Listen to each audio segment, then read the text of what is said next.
يا هلا يا معلم، وجايب لك انمي جديد ولسه بينزل، فما تنساش تصلي على النبي ولايك وشير وسبسكرايب لاخوك علشان محتاجهم اليومين دول. ويلا بينا نبتدي ملخص. وبتبتدي حكايتنا مع حته عيل ويرور بيكون لسه صاحي من النوم، وبيكون مستغرب علشان بيلاقي نفسه في مكان غريب. واخر حاجه ولدنا كان فاكرها ان هو اصلا كان رايح يجيب قهوه علشان يكمل شغل، ولما بيبص في المرايه بيكون متفاجئ جدا علشان بيلاقي نفسه في شكل طفل صغير. وبنشوف ان الاب ساعتها بيظهر وبيقول له انت بتهبب ايه يا عم انت، وان انت لازم تخلي بالك من تصرفاتك علشان احنا مش عايزين اي احراج في الحفله دي. وبنعرف هنا ان ولدنا اسمه ليام، وان هو الابن الخامس للعيله دي. وبنشوف ان الخادمه بتقعد تقول لولدنا ان كويس جدا ان ابوك مزاجه كويس، فاولادنا طبعا بيكون مستغرب بيقول له ده مزاج كويس، ده مزاج اصلا. وبنعرف ان دي حفله العيله احتفالا بالمولود الجديد اللي بتكون اصلا بنوته بعد 5 عيال. وولدنا كان فاكر اصلا ان كل ده حلم، بس لما بينام وبيصحى بيلاقي ان مفيش اي حاجه اصلا كانت اتغيرت. والخادمه ساعتها بنشوف ان هي بتكون جايبه له الهدوم الجديده علشان يلبسها. وولدنا طبعا بيكون مستغرب جدا ويبتدي ان هو يتمشى في البيت علشان بس يجمع شويه معلومات.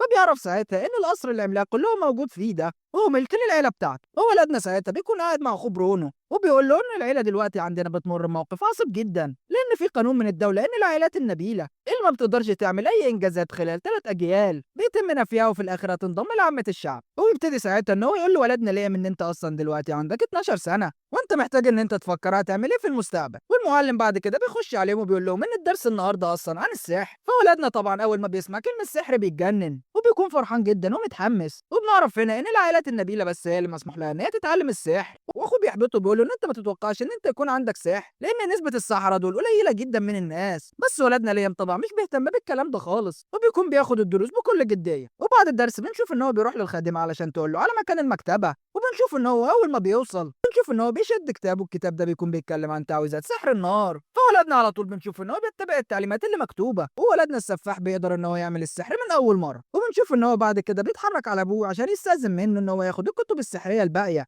وفعلا بنشوف ان الاب بيوافق بس هو اصلا ما بيبصش على ابنه. وولادنا ليام بيكون مبسوط جدا علشان بيكون قادر ان هو ياخد كل الكتب السحريه. وبنشوف ان بعد شهر من التعلم مستوى ولادنا ليام بيكون عالي جدا لدرجه ان اخوه ساعتها بيكون منبهر منه وبياخد من ولادنا الكتاب وبيكون قاعد بيحاول ان هو يقلده بس طبعا ده من غير اي فايده. وبنشوف ان هو بيقول لاخوه ان انت جاحد جدا لان اصلا الناس الطبيعيه بتقعد اكتر من سنه بحالها وانت بس علشان تقدر ان هي تستخدم السحر. وبيقول له ان انت لو قدرت ان انت تستخدم السحر بشكل متقدم فانت كده هتقدر تضمن للعيله مكانه كويسه جدا. وبعد لما ولدنا بيكون خلص سحر النار بيكون قرر ان هو خلاص هيتعلم سحر التلج. بس بنشوف ان ابوه مره واحده بيروح يكلمه وبيقول له ان انا سمعت ان انت بدات تقدر ان انت تستخدم السحر. فولدنا ليام ساعتها بيبتدي ان هو يوري له القدرات السحريه بتاعته. فالاب طبعا بيكون فرحان جدا علشان ابنه بقى سفاح، وخصوصا ان هو قدر ان هو يتعلم سحر النار القوي في اقل من شهر. وساعتها بيقول له لو انت احتجت اي كتب تانية فاحنا في الخدمه يا ريس، وانت شاور بس وانا هجيبها لك على طول. وبنشوف ان في مساعد بيجي بخبر للاب، والاب ساعتها بيأمر ان الجيش كله لازم يتجمعوا ده فورا. وولدنا بعد كده بيكون ماشي في الغابه وبيكون مش فاهم ايه اللي بيحصل. وهناك ولدنا بيقابل شخص وبيكون شكله غريب وبيقول له ان انا واحد من العيله اللي ساكنه في المنطقه دي. فولدنا ليام طبعا بيكون مستغرب جدا منه وبيقول له يا عم انت مين انت. فساعتها بنشوف ان الراجل بيقعد يضحك وبيقول له ان طفل زيك اكيد لسه ما وصلتلوش الاخبار. والراجل ساعتها بياخد باله ان ولدنا ليام لسه بيتعلم السحر، فبيبتدي على طول ان هو يقول له على شويه نصايح علشان تساعده.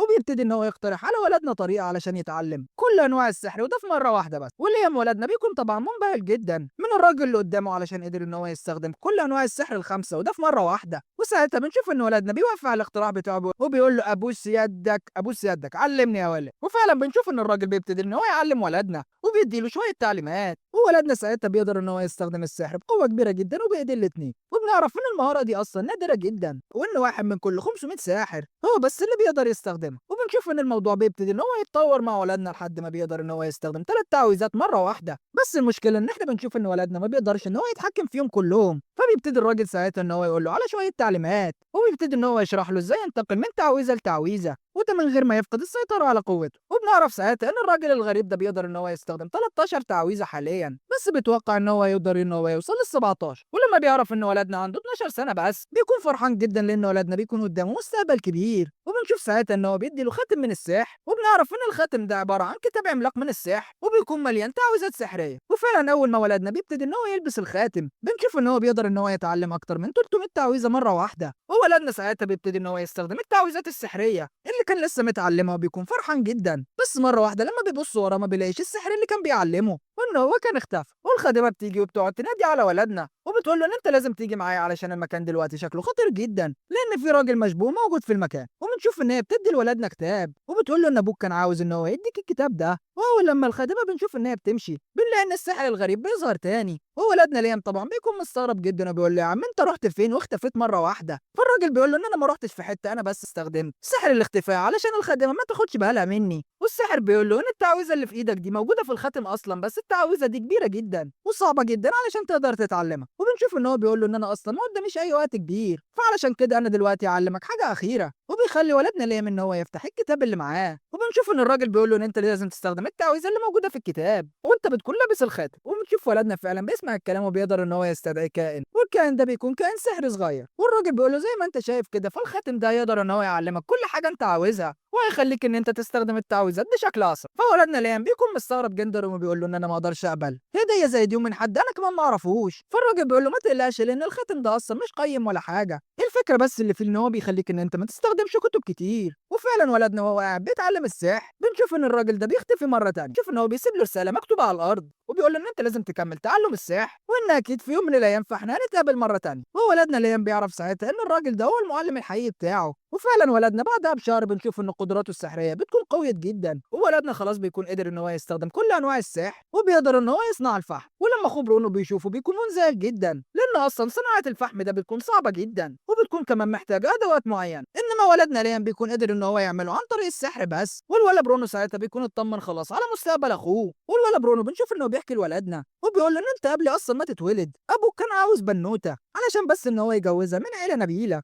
وساعتها يقدر ان هو يحافظ على العيله بتاعتنا وهتكون موجوده بين النبلاء. بس لما ولدنا ليام كان اتولد فخطه الاب ساعتها كانت اتضربت بالنار، وان الاب ساعتها كان محتاج يعمل اي حاجه للمملكه عشان يفضل نبيل. فعلشان كده الاب كان امر الجيش بتاعه ان هو يهجم على وحش قوي جدا موجود في الغابه، بس كالعاده طبعا الخطه بتاعته بتكون فشلت وبنعرف ان الجنود اغلبها بيكون مات. وبيقول له ان ابوك واخواتك اصلا هيحاولوا ان هم يستغلوك علشان بس ان هم يحاولوا ان هم يحافظوا على المكانه بتاعتهم، فعلشان كده انت لازم تحافظ على اهدافك علشان تقدر ان انت تحافظ على المستقبل بتاعك. وفعلا بنشوف ان الولد ليام بيسمع كلام اخوه، واول حاجه بيروح يعملها ان هو يروح يبيع الفحم علشان بس يجمع فلوس، وبالفلوس دي بنشوف ان هو بيروح يجيب اكل، والاكل طبعا بيكون عاجب ولدنا جدا. ومن كتر ما الاكل عاجبه بنشوف ان هو بيروح للخادمه وبيقعد يشرح لها ازاي تعمل واحد زيه، وبنشوف ان الخدم بينجحوا وبيقدروا يعملوا لولدنا نفس الاكل اللي هو كان كلها. وساعتها طبعا بتيجي فكره لولدنا ان هو يروح يفتح مطعم، فبيروح لواحد صاحب محل علشان يأجره بس منه، بس طبعا الراجل بنشوف ان هو ما بيسمحلوش علشان ولدنا بس سنه لسه صغير. بس بنعرف ان الحوار ده كله كان كدب في كدب لان اخوه الكبير كان هو اللي بيمنعه علشان هو بيغير من قوه ولدنا السحريه. فولدنا ساعتها بيكون محبط جدا وما قداموش اي حل غير ان هو يكبر، او الحل التاني ان هو يروح لاراضي بعيده يكون عندها قوانين مختلفه.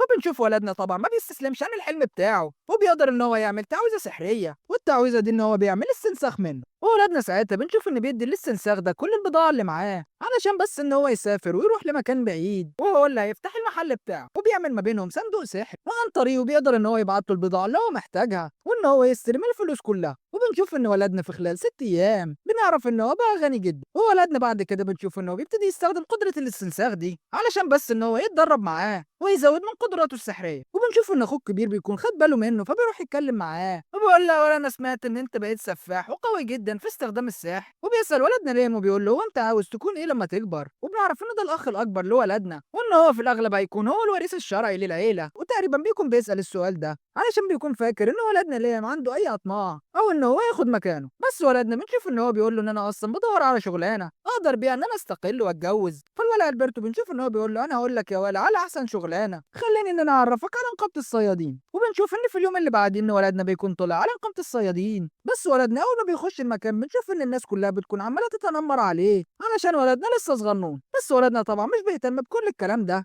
وبنشوف ان هو بيكون قاعد بيتكلم مع رئيس النقابه اللي بيكون اصلا عارف بطلنا كويس علشان الولد البرتو كان حكى له عنه. وبنشوف ان هو بيبتدي ان هو يستهزأ ببطلنا وبيقول له يا ولا يا عيل يا فس ايه رايك ان انت تهجم عليا ولازم ان انت توريني قوتك السحريه. وفعلا بنشوف ان ولدنا بيوافق، بس للاسف ولدنا بيكون اصلا هو بيستخدم الاستنساخ حاليا وان قوته مش كامله، بس حتى هو بيستخدم تقنيه الاستنساخ بتاعته فقوته السحريه بتكون جامده جدا. وبنشوف ان كل الناس بتكون مندهشه بيه، ورئيس النقابه ساعتها بيديله تصريح من النقابه من المستوى بيه. وبعد لما ولدنا بيطلع من النقابه بنشوف ان في بنوته بيكون اسمها أزنة بتقعد تنادي عليه بتكون عماله تقترح على ولادنا انهم يعملوا فريق مع بعض علشان يقدروا انهم يخلصوا المهمات سوا، علشان مهمه الصيادين اصلا بتكون خطيره، وان هو يفضل ان انت لازم تعملها في مجموعه، وولادنا طبعا بيكون مش مقتنع، بس في الاخر ولادنا بيوافق. وبنعرف ان البنوته دي في الاغلب بتكون عماله تنضم المجموعات من مستوى ايه، وبيكونوا هما الاتنين قاعدين بيتمشوا في الغابه لحد ما بيظهر قدامهم مجموعه من الوحوش، وبنشوف ان ولادنا مره واحده بيستدعي مجموعه غريبه جدا من الوحوش، وبيكونوا عاملين زي المشروم، والوحوش دي بتقدر ان هي تمسك الديابه دي من بقها وبتمنعها من الحركه. والبنوته اسونا على طول بنشوف انها بتستغل الفرصه دي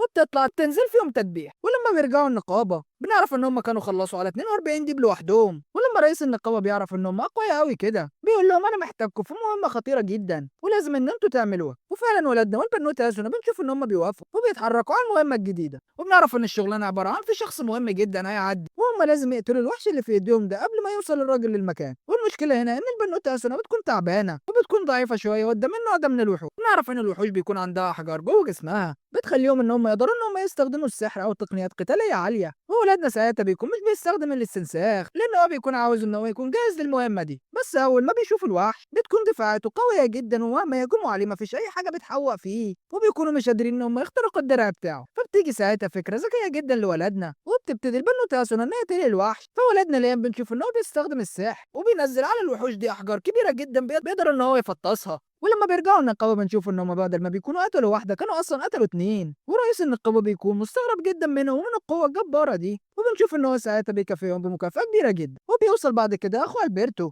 وبيكون مبسوط جدا من انجازات اخوه، وبيقول ان ده كان قرار صحيح جدا ان احنا نوديك نقابه الصيادين. وبنشوف الشخص المهم اللي كان المفروض يوصل، وتقريبا فعلا بيكون مهم جدا لان الاب والاخ اصلا بيكونوا موجودين وبيكونوا مستنيين بس علشان يرحبوا بيه. وبنعرف ان الراجل ده بيكون اسمه جيم، والراجل ده اول ما بينزل من العربيه بنشوف ان هو بيطلب ان هو يكلم ولدنا، وبيسال ساعتها ولدنا سؤال مهم جدا وبيقول له ايه علاقتك بالساحر اللي كان اسمه ريمون، لان الخاتم اللي في ايدك ده انا شفته عليه قبل كده. والراجل بيكون فاكر ان ولدنا ليام كان قتله وان هو قدر ان هو ياخد منه الخاتم ساعتها. فولدنا ليام بيقول له انا الكلام اللي انت بتقوله ده ما حصلش، ده بس معلمي هو اللي اداني الخاتم ده. فالراجل بنشوف ان هو ساعتها بيقعد يضحك وبيقول له طب انا عاوزك ان انت تهجم على الراجل ده وعاوزك ان انت تستخدم اقوى تعويذه عندك لان انا ناوي ان انا اقيم قوتك دلوقتي. فبنشوف ولدنا فعلا بيكون بيسمع الكلام وبيقدر المره دي ان هو يستخدم 11 تعويذه في وقت واحد، وبيقدر يهجم على المساعد وبيكسر له الدرع وبيقدر يكسر له دماغه. فالراجل العجوز طبعا بيكون مبسوط جدا من ولدنا وبيديله وبيتكرم عليه كمان بلقب الفارس، لان الراجل العجوز ده بنعرف ان هو كان اصلا الملك، وبيمنح كمان الولد ليام الاستقلال بتاعه عن العيله علشان يقدر ان هو يمنع ابوه واخوه من استغلاله، وبيقول له ان انت ما تقلقش ان انت ممكن تساعدهم بطرق تانية اصلا كتير. وبنشوف ولدنا بعد كده بيرجع الغابه علشان بس ان هو يتدرب ويزود من قوته، وبنشوف هناك ورقه من المعلم ريمون بيكون ساعتها كاتب له عن شويه تعليمات.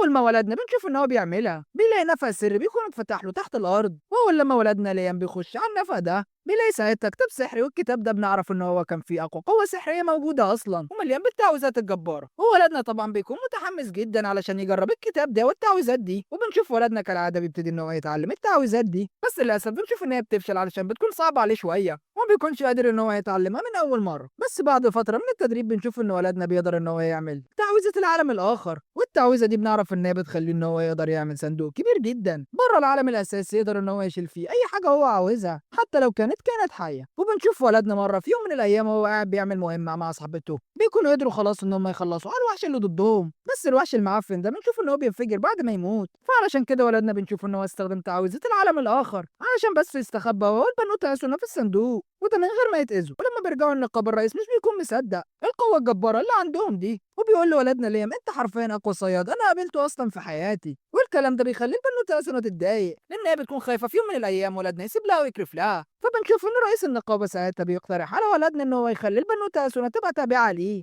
وده بيكون عاده هيتعمل ما بين ولدنا والبنوته اسونا، وان هو لما يتعمل فهو ينقل الطاقتين لبعض وكده هيزود قوه البنوته اسونا من قوه ولدنا. بس البنوته اسونا بنعرف ان هي عمرها ما هتقدر ان هي تخالف اوامر سيدها ابدا، والفكره دي طبعا بتعجب البنوته اسونا جدا وبتقول لولدنا يلا بينا نخربها. فولدنا ليامس اصلا بيكون خايف بيقول لها انت متاكده من اللي انت بتقوليه ده؟ انت كده عمرك ما تقدري ان انت تخالفي الاوامر بتاعتي. والبنوته اسونا بتقول له ما تقلقش انا اصلا واقف على اي حاجه انت تقول عليها. وولدنا ساعتها مش بيكون قدامه اي حل تاني وبيبتدي ساعتها ان هو يستخدم السحر علشان بس يقدر ان هو يعمل العقد ده. واول لما بيخلصوا العقد ده بنشوف ان البنوته اسونا بتختفي وبتقدر ان هي تتحرك بسرعه كبيره جدا، وده طبعا علشان قوتها بتكون زادت بسبب ولدنا. بس ولدنا اصلا بيكون مش متاكد اذا كانت التعويذه دي نجحت. فالبنوته اسونا بنشوف ان هي بتقول له طب ايه رايك يا ريس، ايه رايك انا عندي واحده صاحبتي اسمها جودي، هتكون هي كمان مستعده ان هي تكون تابعه عليك وشكلنا هنخربها، وممكن نجرب عليها اصلا التعويذه السحريه. ولما بيكلموا البنوته جودي بنشوف ان هي على طول بتوافق، وده بعد ما بتعرف قد ايه البنوته اسونا ما بقت قويه. ولما بيعملوا العقد معاها هي كمان بنشوف ان قوتها كمان بتزيد، وبتقدر ان هي تستخدم سحر الشفاء وتعالج اي حد. وبعدها بشويه ايام بنشوف ان ولدنا بيكون قاعد مع الملك بيقول له ان الاميره سكارلت مهتمه جدا ان هي تقابلك بعد ما عرفت عن قوتك اصلا، وان هي دلوقتي مهتمه كمان ان هي تشوف اتباعك اللي انت كمان قدرت ان انت تسيطر عليهم. فولدنا ليام بنشوف ان هو على طول بيرفض وبيقول لهم الاتباع اللي انتوا بتتكلموا عليهم دول شويه بشر، وان هم اصحابي وانا مش هسمح اي حد يتكلم عليهم بطريقه وحشه، وهم اصلا مش للفرجه. فساعتها بنشوف ان الملك بيسمح لولدنا ان هو يتكل على الله، وبنكتشف ساعتها ان الخادمه اللي كانت موجوده معاهم طول الفتره دي كانت هي الاميره الحقيقيه. وبتشوف ان هي بتقول ان انا مش هسكت غير لما اغير رايه. وبنشوف في اليوم اللي بعديه ان ولدنا ليام بيتحرك عشان يقابل الاميره سكارلت، وفعلا بنشوف ولدنا بيكون قدام الاميره، والاميره ساعتها بتكون عماله تساله ان هو ازاي قدر ان هو يهزم كل الوحوش اللي كان حاربها. لما ولدنا ليام بيقعد يحكي لها الاميره طبعا بتكون مذهوله، وده بسبب قدرات ولدنا السحريه. بس بنشوف اصلا الاميره بتكون مهتمه بالعهد السحري اللي كان ولدنا قدر ان هو يعمله مع الاتباع بتوعه، وبتقعد تقول له ان انت لازم توريهم لي. ومع ان ده اصلا كان امر من الاميره بنشوف ولدنا التقيل بيرفض الامر ده، وبيقعد يقول لها ان الاتباع اصلا اللي انت عماله تتكلمي عنهم دول صحابي ودول اصلا مش للفرجه. فبنشوف ساعتها ان الاميره بتكون عماله تضحك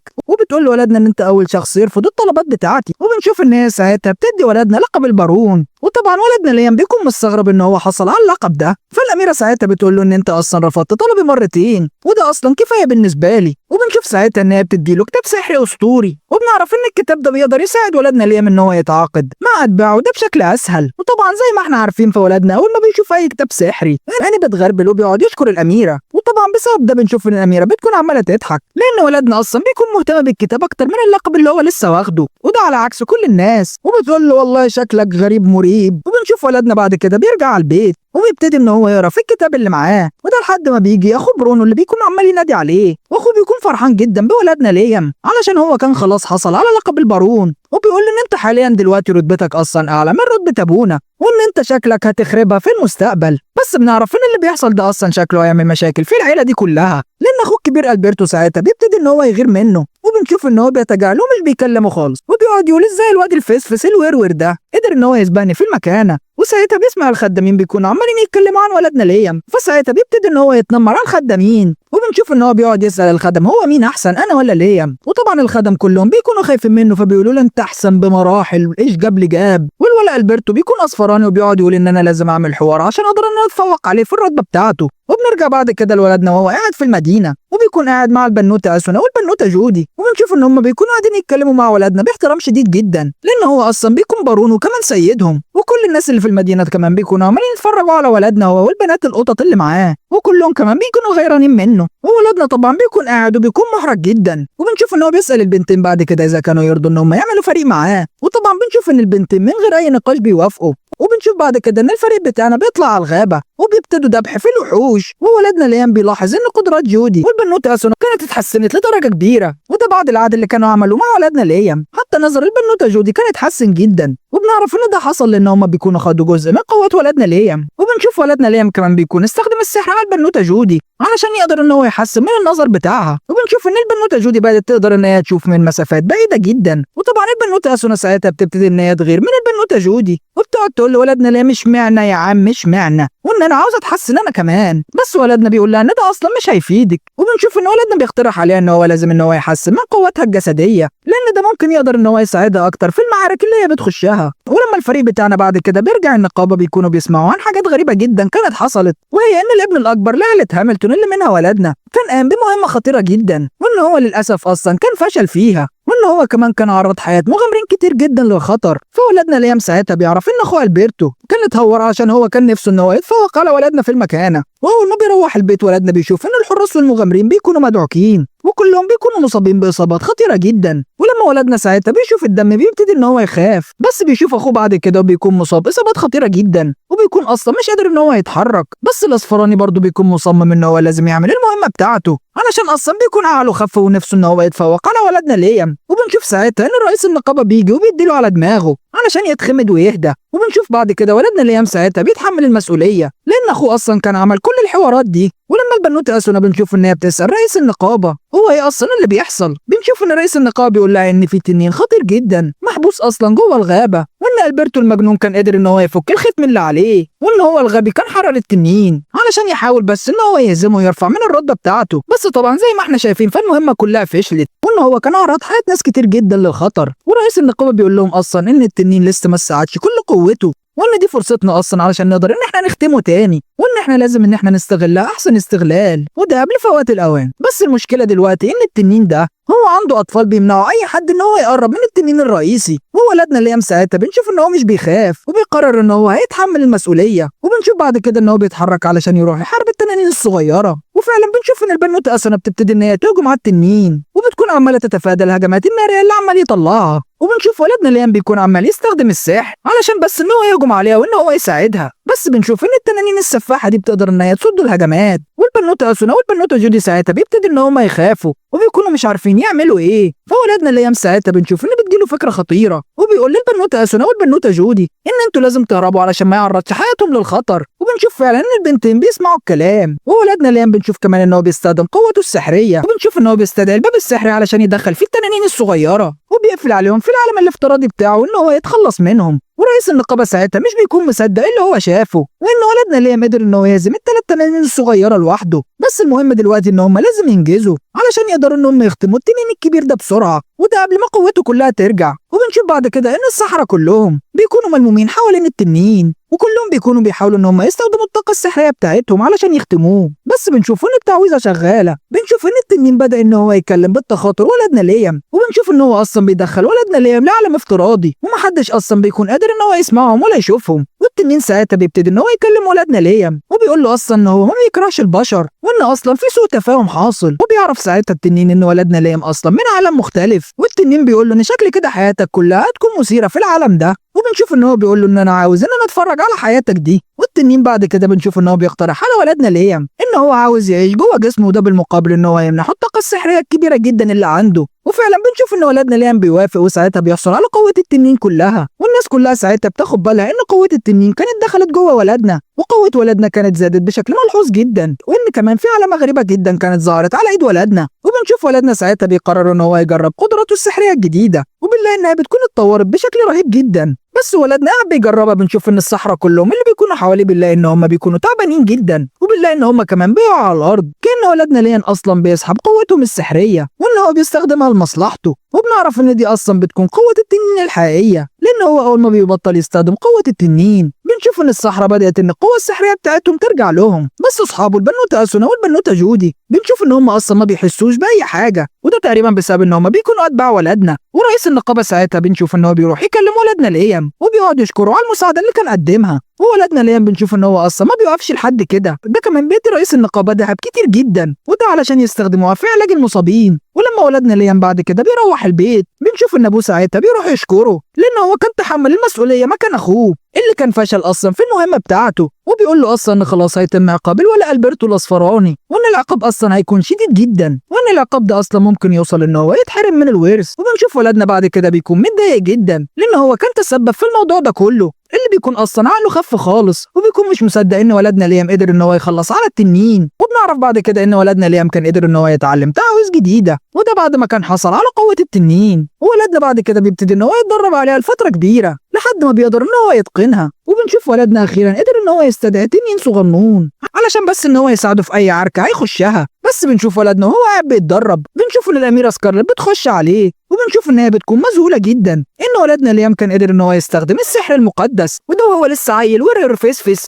بس ولدنا اصلا بيكون مش فاهم هي قصدها ايه، وبيقعد يسالها وبيقول لها انت بتهببي ايه هنا. فبنشوف ان الاميره بتقول له ان انا اصلا جاي اديك المكافاه بتاعتك، وده بعد ما انت كنت قدرت ان انت تهزم التنين. وبنشوف ان هي ساعتها بتديله اعلى لقب هي بتقدر ان هي تديه لاي بشري، وهو لقب البطل. ولما الاميره بعد كده بنشوف ان هي بتسال ولدنا وبتقول له انت ازاي قدرت تهزم التنين. ولما ولدنا بيحكي لها الأميرة أصلا مش بتكون مصدقاه، وبنشوف إن هي بتكون مرعوبة جدا وبتقعد تقول لولدنا إن أنت لازم ما تحكيش الحوار ده أصلا لأي حد. وبنشوف إن في اليوم اللي بعدين بقية المكافأة بتوصل لولدنا ليام، وبنشوف إن هي أصلا بتكون عبارة عن شوية فلوس. شوف ولدنا بعد كده بيروح يقابل الأمير وبيكون عمال يسأله إذا كنت بتقدر إن أنت تستخدم السحر المقدس زي ما هو عارف، وبنشوف إن هو بيقعد يزن عليه لحد ما بيعترف له، وولدنا بيقعد يقول جوه نفسه إن أنا لازم أعتذر للأميرة علشان أنا قلت السر ده. وبنشوف إن بعد ما الأمير بيعرف بيقول لولدنا إن أنت لازم توريني السحر ده، وولدنا فعلا بنشوف إن هو بيوافق، وبيبتدي بعد كده إن هو يوري له القدرات السحرية الجديدة اللي عنده. وولدنا بعد كده أصلا بنشوف إن هو بيوري له نوع معين من التعويذات، وده بيخلي ولدنا يقدر إن هو يشيل السموم والأمراض كلها. فساعتها الأمير طبعا بيكون منزعج من اللي هو شايفه، وساعتها بيبتدي يحكي له عن حرب التنانين اللي كانت حصلت زمان، وبنعرف إنها كانت حرب ما بين 3 تنانين، وإن هم دخلوا أصلا في حرب عظيمة جدا، وإن انتصر فيها تنين واحد في النهاية، وإن التنين ده كان منح كل قوته لإنسان بشري، وإن الإنسان ده كان حط كل قوته علشان يأسس أول دولة في العالم، وإن هي دي أصلا الدولة اللي هم عايشين فيها دلوقتي، وإن اللي كان حصل لولدنا اللي يموت التنين دلوقتي هو نفس اللي حصل في القصة دي. وبس كده يا سيدي، يبقى كده خلص ملخصنا لحد هنا. ما تنسناش بلايك وشير، ولو بتتفرج عليا لحد هنا ما تنساش تكتب لي 50.